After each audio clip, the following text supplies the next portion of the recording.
नमस्कार स्टूडेंट्स, आप लोगों ने कक्षा 10 में अनुक्रम और श्रेणी, सीक्वेंस और सीरीज के विषय में पढ़ा है। क्लास 10th में आप लोगों ने समांतर श्रेणी, अर्थमेटिक प्रोग्रेशन पढ़ी थी। बच्चों, समांतर श्रेणी में आप लोगों ने किसी स्थान या नंबर के पद का मान जानना यानी यनवा पद पढ़ा था और यन पदों के योग के विषय में पढ़ा था। रिवाइजेशन के तौर पर हम आपको एक बार फिर दिखा दे रहे हैं। सीक्वेंस या सीरीज के विषय में आपने सबसे पहले पढ़ी थी। सीक्वेंस का मतलब होता है अनुक्रम, अनुक्रम। श्रेणी का मतलब होता है, सीरीज का मतलब होता है श्रेणी। सीक्वेंस, अनुक्रम, श्रेणी। प्रोग्रेशन का मतलब अनुक्रम या श्रेणी ही होता है। तो इसमें हम लोगों ने बच्चे को पढ़ा क्या था कि जो हमारे पद ऐसे हो जो किसी क्रम का अनुसरण करते हो। जब हमारे पद किसी क्रम का अनुसरण करते हैं तो उसे अनुक्रम या श्रेणी कहते हैं। एक श्रृंखलाबद्ध रूप से आपके पद चल रहे हो, वो चाहे बीजगणितीय पद हो या अंकगणितीय पद हो, अलजेब्रिक हो या अर्थमेटिक हो। उस कंडीशन में आप लोगों को सीक्वेंस या सीरीज का प्रयोग करना पड़ता था। तो आपने सबसे पहले बच्चों पढ़ी थी समांतर श्रेणी। समांतर श्रेणी में हम लोग पहले प्रथम पद को ए से या फिर A1 से, प्रथम पद। कौन सी श्रेणी हमने पढ़ी थी? समांतर श्रेणी, अर्थमेटिक प्रोग्रेशन। समांतर श्रेणी, अर्थमेटिक प्रोग्रेशन। अर्थमेटिक प्रोग्रेशन के विषय में आप ये पढ़ा था। समांतर श्रेणी में बेटा प्रथम पद जो मानते थे, फर्स्ट टर्म आप मानते थे ए या A1 से व्यक्त करते थे और पदों के बीच नाम से जाहिर है समान धन अंतर, यानी ऐसी श्रृंखला जिसके पदों का अंतर समान हो, उसे हम लोग क्या कहते थे? समांतर श्रेणी कहते थे। तो समांतर श्रेणी में अगर हम देखते हैं तो इसका प्रथम पद ए और या फिर A1 से व्यक्त किया जाता था और पदों के बीच जो अंतर होता था, पदांतर, इसे हम लोग कहते थे सार अंतर। सार अंतर या कॉमन डिफरेंस, उसे व्यक्त करते थे डी से। सार अंतर को कहाँ से व्यक्त करते हैं? डी से व्यक्त करते हैं।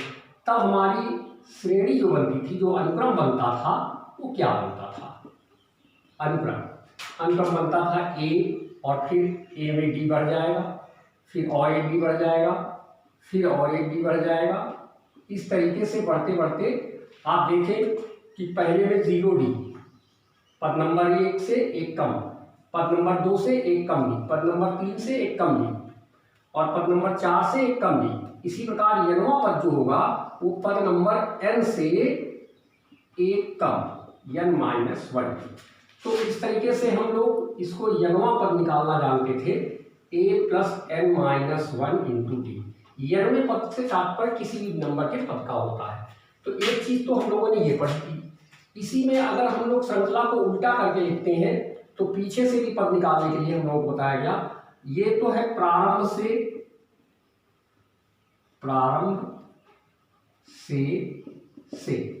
और अगर अंत से निकालना पड़े बेटा, अंत से यनवा पद, अंत से यनवा पद निकालने के लिए आपने क्या पढ़ा था? मान लीजिए उसका संकेत हम A' कर देते हैं, A'। तो अंत से जब निकालते हैं तो अंतिम पद आपका प्रथम पद बन जाता है। अंतिम पद क्या बन जाएगा? प्रथम पद। जहाँ प्रथम पद ए है वहीं अंतिम पद को अगर हम चाहें इस यनवे पद को L से इग्नोर कर दें, लास्ट टर्म, तो L से इग्नोर कर देंगे। और इधर से आप देखें तो सारांतर जो है, कॉमन डिफरेंस जो है वो +d हो रहा है। तो पीछे से देखते चले आइए 1 डी कम होता चला जा रहा है, तो ये d माइनस हो जाएगा। इसलिए यहाँ पर प्लस और माइनस का गुणा होकर के ये माइनस हो जाएगा, n-1 × d। ये अंत से आप यनवा पद निकालने के लिए यूज कर सकते हैं। और इसके अलावा आप लोगों ने पढ़ा था कि श्रेणी में n पदों का योग, n पदों का योग पढ़ा था, n पदों का योग। किसके विषय में पढ़ा था? s या Sn से व्यक्त कर देते हैं, n/2 2a + n-1 × d।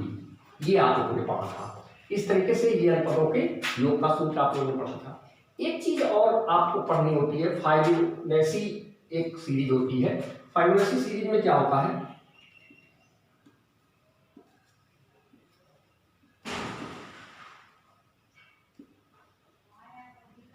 फाइबोनाची series में जो है क्या होता है कि जैसे आपसे कह दिया गया कि A1 और A2 इक्वल है, दोनों 1 है, या जैसे कह दिया गया कि जो यनवा पद है वो n प्लस n माइनस 2वां पद और n माइनस 1वां पद का योग है।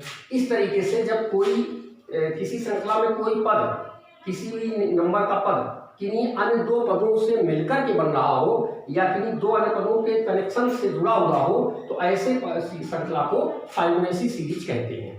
तो ये भी आप पढ़ेंगे। तो इनको हम लोगों ने क्लास 10th में आप लोगों ने बच्चों पढ़ा है। अब क्लास 11th में इनके आधार पर ही हम आगे बढ़ेंगे। आपको क्लास 10th में आपने केवल समांतर श्रेणी अरिथमेटिक प्रोग्रेशन पढ़ी है। क्लास 11th में हम लोग एक और श्रृंखला पढ़ेंगे, गुणोत्तर श्रेणी, ज्योमेट्रिक प्रोग्रेशन जिसे बोलते हैं, उसको भी पढ़ेंगे।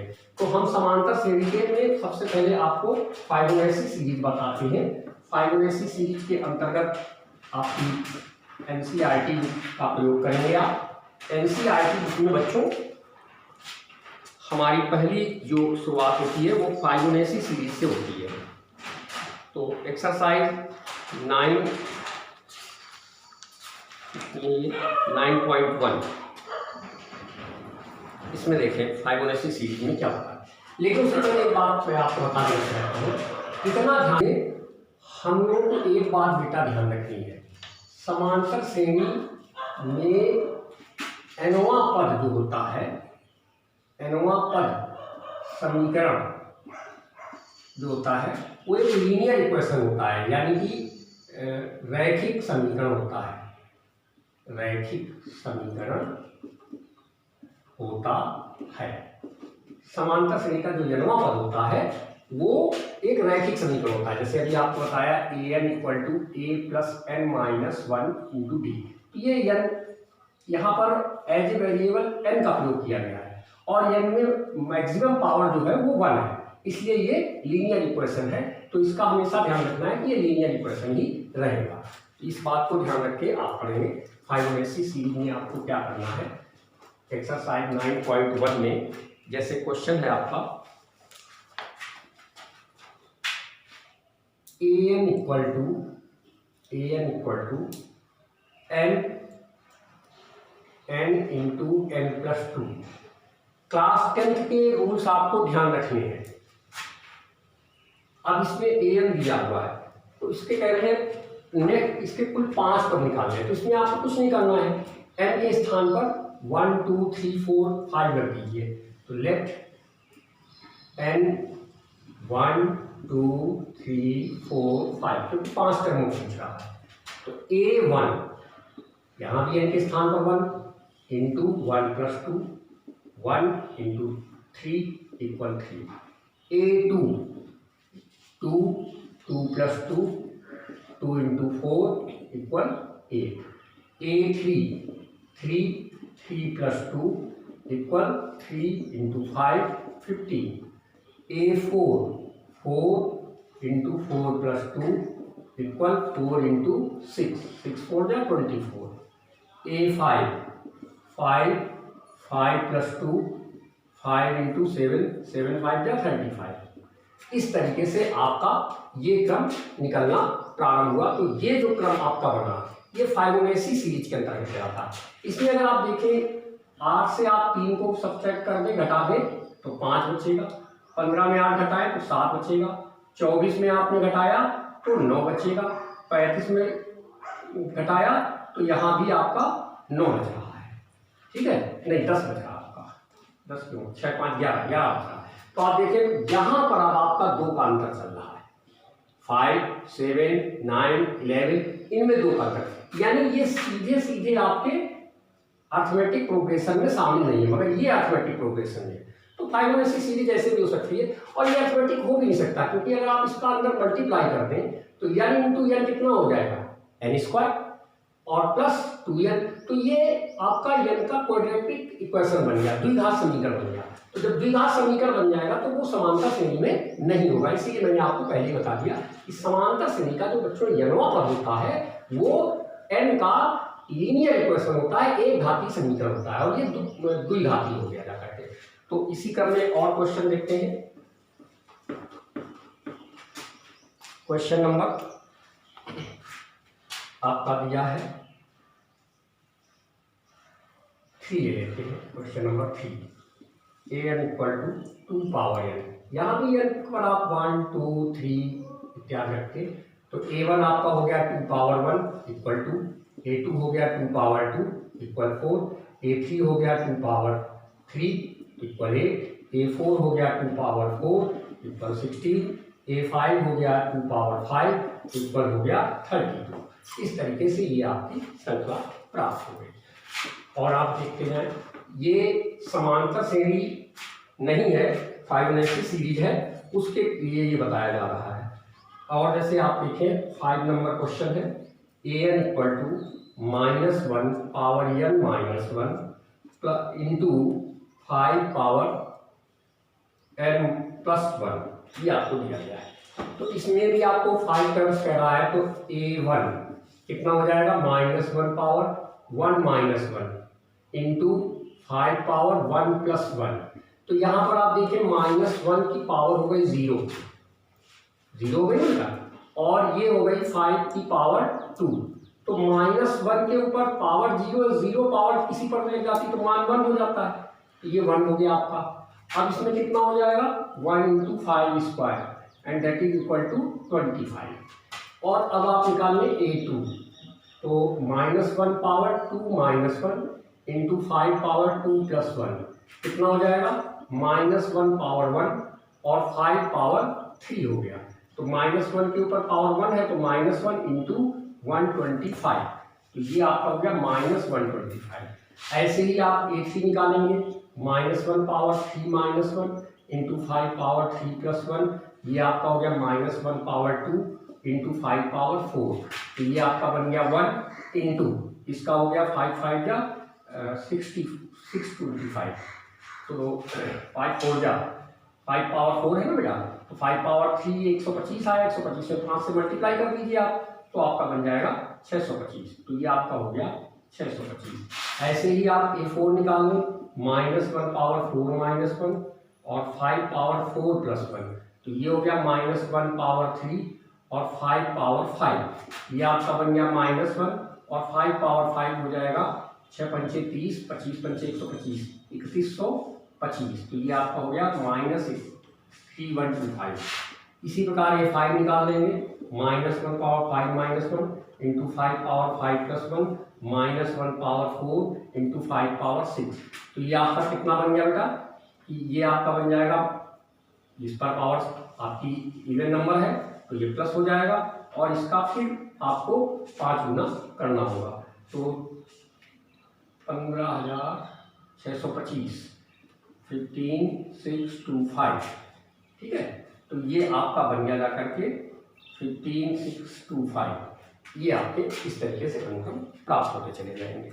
तो अब आप देखें कि और एक क्वेश्चन फाइबोनाची सीरीज का देखते हैं। एक क्वेश्चन आपका आ रहा है an equal to, question number 6 है, an equal to n into n square plus 5/4, ये दिया हुआ है। तो यहाँ भी आपको 5 टर्म याद करने हैं, तो वही बात n 1 2 3 4 5 आप ले लेंगे। तो a1 जब आप लेंगे तो कितना हो जाएगा 1 इंटू 1 स्क्वायर प्लस 5/4, तो 1 का मल्टीप्लाई करेंगे कोई फर्क नहीं, 1 का square 1 plus 5/4 6/4 that is equal 3/2।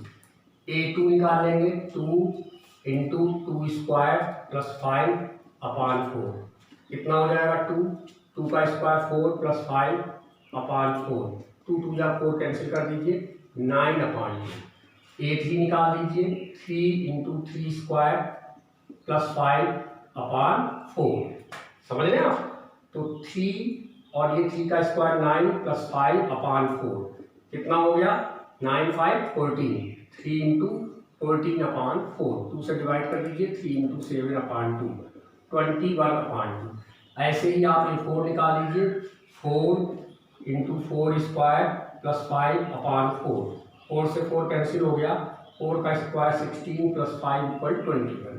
A5 निकाल दीजिए, 5 इंटू 5 स्क्वायर प्लस 5/4, 5/4 और ये 25 प्लस 5 हो गया 5 इंटू 30/4, 2 से डिवाइड कर दें, 5 इंटू 15/2, 15 5 जा 75, 75/2। इस तरीके से आपके ये 5 टर्म निकल आए। तो ये आपकी थी बच्चों फाइबोनाची सीरीज। और इसी क्रम में आपकी एक्सरसाइज 9.1 में और भी अच्छे क्वेश्चंस हैं, उनको भी आप देख लेते हैं।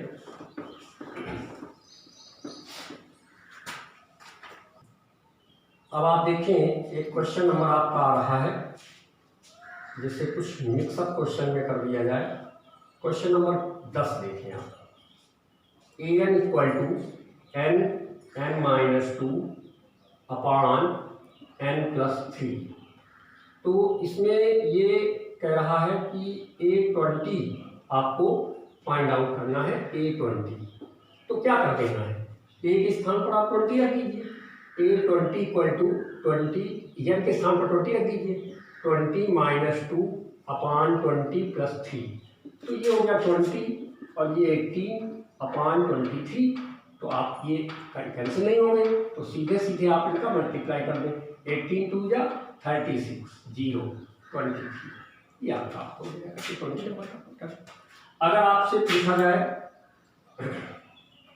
कि जैसे एक क्वेश्चन दिया गया, क्वेश्चन नंबर 12 है, A1 इक्वल टू -1 और AN कह रहा है AN-1 अपान n, जबकि कह रहा है n is greater or equal to होना भी चाहिए। जब ये A1 है तो हमें A1 की आवश्यकता नहीं, A2 का मतलब है पद नंबर 2, A3 का मतलब पद नंबर 3, उनकी हमको बेटा आवश्यकता है। तो n का मान 1 से तो बड़ा नहीं लेना होगा, यानी 2 लेना होगा 1 से बड़ा, और n जो है इंटीजर है, पूर्णांक है, तो 2 या 2 से बड़ा ले सकते हैं। तो A1 की वैल्यू तो ये दे दी है, तो हमें सबसे पहले किसकी वैल्यू निकालनी चाहिए। और यहाँ ये ध्यान दीजिएगा कि इसमें लिखा है कौन सा नंबर का टर्म, n में से एक कम। जैसे n अगर 5 है तो 5 से कम 4, अगर n का मान 5 लें तो ये 5 से कम यानी 4 नंबर का पद है। वैसे ही जब हम A2 लेते हैं, n की जगह हमने लिया 2, तो क्या हो जाएगा, A2 के लिए A से 2 में 1 कम अपान 2, तो यानी कि ये हो गया A1/2। A1 की वैल्यू आपको मालूम -1/2। इसी प्रकार A3 ले लिया, तो A कौन सा number term, third number term में एक कम, यानी थर्ड नंबर से पहले अर्थात सेकंड नंबर का टर्म अपान 3, तो ये हो गया A2/3। अब A2 की वैल्यू आप कितनी निकाल चुके हैं, A2 वैल्यू निकाल चुके हैं -1/2 अपान 3, 3 के अपान में कुछ नहीं तो 1 मान लीजिए, -1/2 × 1/3 and that is equal to -1/6। इसी प्रकार अगर आप A4 निकालें तो A4 - 1 और अपान 4, तो A4 - 1 का मतलब हो गया थर्ड, A3 तीसरा पद, और अपान 4 तीसरे पद की वैल्यू आपकी आई -1/6। इसके अपान में 4 के अपान में कुछ नहीं तो आप क्या मानेंगे 1, तो -1/6 × 1/4, ये हो गया -1/24। इस तरीके से आप अन्य पद भी निकाल सकते हैं। तो ये आपका जो अनुक्रम बनेगा, ये आपकी फाइबोनाची सीरीज के अंतर्गत आते हैं। आपकी एक्सरसाइज 9.1 पर आधारित क्वेश्चन से मैं बता रहा हूँ आपको, क्लास 11 के बच्चों के लिए। और बच्चों चैनल को ज़्यादा से ज़्यादा सभी लोग सब्सक्राइब करें और शेयर करके लाइक जरूर दिया करें। क्वेश्चन नंबर 13 है बेटा, A1 = A2 and that is equal to, और साथ में दिया है AN = AN-1 टर्म और उसमें भी -1, जबकि n का मान कह रहा है ग्रेटर टू। ठीक है, यहाँ n = नहीं हो सकता, क्योंकि आपको पद नंबर 1 और टर्म नंबर 1 टर्म नंबर 2 दोनों आपको ज्ञात है।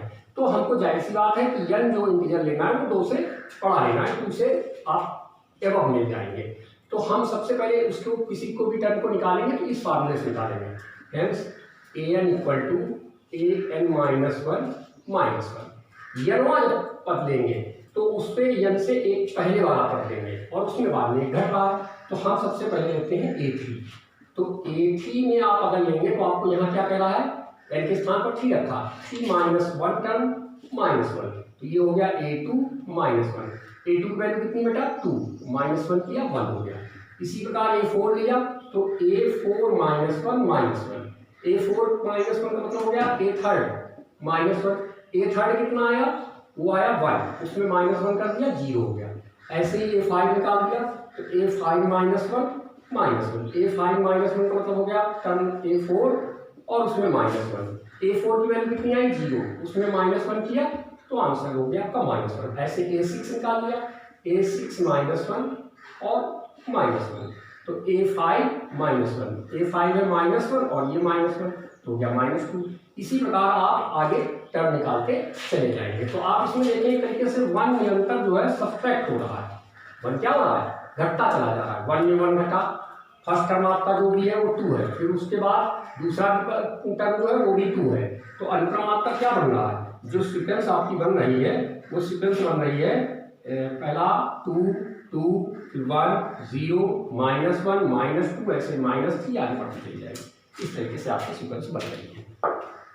क्वेश्चन नंबर 14, ये भी आप देखें, इसमें कह रहा है A1 और A2 इक्वल है और इनकी वैल्यू 1 है, जबकि अगर nth टर्म आप निकालेंगे तो n-1 टर्म और n-2 ये दो टर्म आपको ऐड करने होंगे तो n वां टर्म मिलेगा, जबकि इसमें कह रहा है n > 2 होना भी चाहिए क्योंकि 2 तक को आपको मालूम है।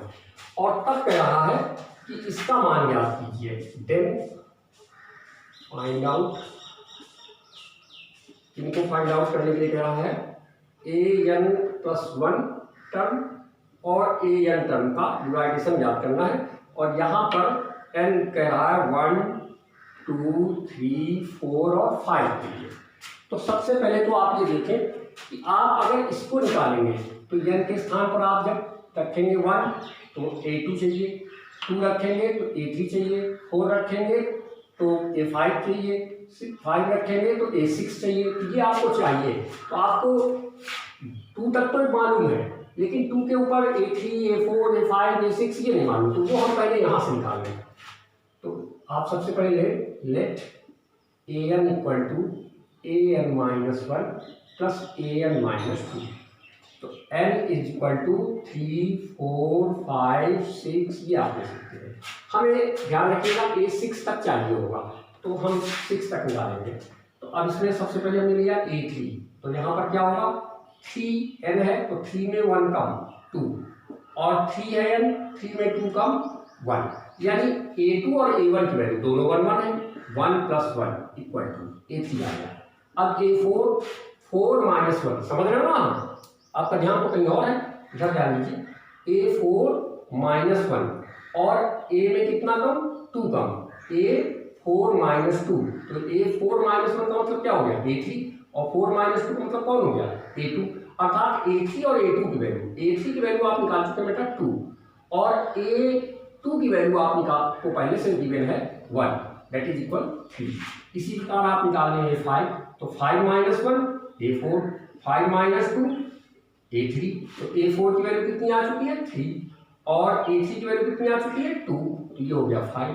A6 निकाल लें तो A5 और 6 में 2 कम हो जाएंगे A4, तो A5 की वैल्यू कितनी आई 5, A4 की वैल्यू कितनी आई 3, तो ये हो गया 8। इस तरीके से हम सबसे पहले तो इनको निकाल लेंगे। तो अब आप इनको इधर नोट कर लेंगे कहीं, हालांकि हमने नोट कर दिया इसको या नीचे नोट कर दे रहे हैं।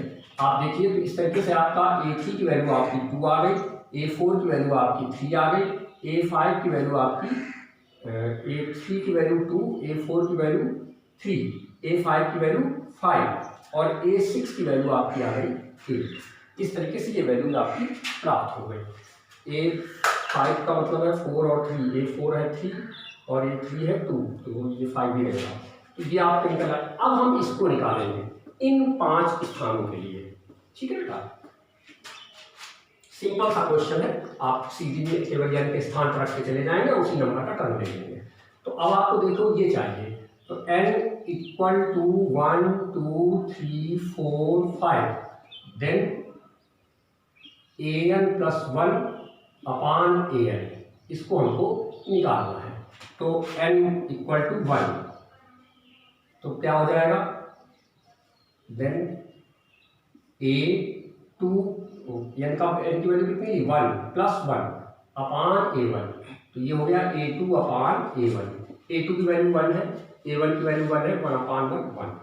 फिर n equal 2, then a2 plus 1 upon a2, तो a2 प्लस 1 हो गया a3 अपान a2। a3 की वैल्यू बेटा निकाली थी 2, कितनी निकाली थी 2, और a2 की वैल्यू 1 है, तो ये हो गया 2। इसी प्रकार n equal to 3, a3 plus 1 upon a3, a3 की वैल्यू यानी ये a4 हो गया अपान a3 हो गया, a4 की वैल्यू 3 है और a3 की वैल्यू 2 है। इसी प्रकार आप निकाल लें अब n इक्वल टू 4 पर निकाल लीजिए, तो क्या हो जाएगा, a4 प्लस 1 अपान a4, a5 अपान a4, a5 की वैल्यू 5 है, a4 की 3, 5 अपान 3, n इक्वल टू 5, इस पर निकाल लीजिए, तो a5 प्लस 1 अपान a5, ये हो गया a6 अपान a5, a6 की वैल्यू कितनी है 8, a5 की वैल्यू कितनी है 5। तो इस प्रकार से इनका आंसर हो गया।